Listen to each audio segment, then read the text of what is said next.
Ауылдағы қыз арманы қала көру, қаладағы қыз арманы дара болу. Арманнан адаспасын қара көздер, әйелдің шын бақыты ана болу емес пе? Біз Құдай қаласа қызымызға сондай ана бақытын тілейік. Қазақтың мынау аналар тізбегін, әйелдер галереясын ашып қарайтын болсақ, қазақта небір дана дара аналардың өткенін көреміз.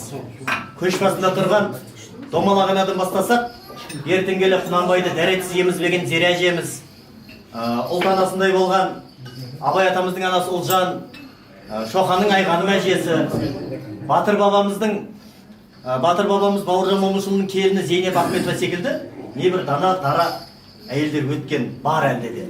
Құдай қаласа біз сол аналардың қатарына бүгінгі жас өркен жас буын Айда қызымызды да қоссақ деп отырмыз. Неге? Өйткені біріншіден Айда қазақтың қызы, қазақтың қарындасы. Құдай қаласа енді ертеңнен бастап қазақтың келіні деген атқа лайықты болғалы жатыр. Одан кейін қазақтың анасы, қазақтың әжесі деген кемеңгер атты да әрмен қарай абыроймен арқалап өтуіне тілектес болайық. Көңіліміз ортаймасын, жастар кеудесі керіп шалқаймасын.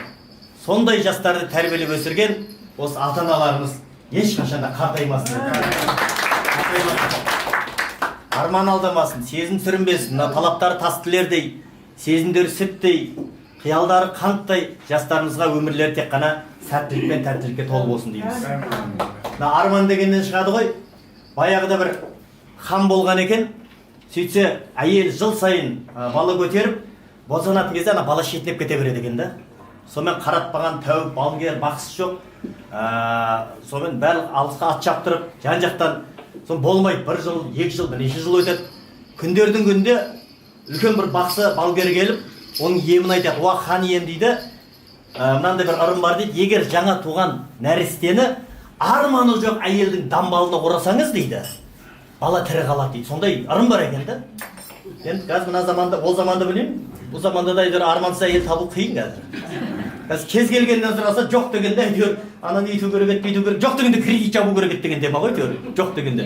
Енді ол кезде де сондай болған шығар. Хан жан-жаққа уәзірлерін шаптырып жібереді. Уәзірлер не керек? Бір ай аралайды елді, екі ай, бір жыл, екі жыл бойына аралап таппайды ғой армансыз әйелді не керек. Бастары салбырап, елдеріне қайтып келе жатса, айдалада бір кембағал әйел болса керек, үсті жырым-жырым әндетіп қойып, жаңағыдай бір отын теріп жүр дейді. Сөйтен басқа бұл арман көп па дегеннен сұрай салайықшы деген ғой жаңағы. Кісімсініп аттан түспестен уәзірлер ана әйелге қарап, ей қатын, сенде арман бар ма десе, ана әйел күліп тұр дейді, бір тісі бар, бір тісі жоқ. Менде арман жоқ деген ғой. Ойбай деп ана әйелді бастарына көтеріп, кәдімгідей ханның ордасына алып келеді ғой. Осылайды.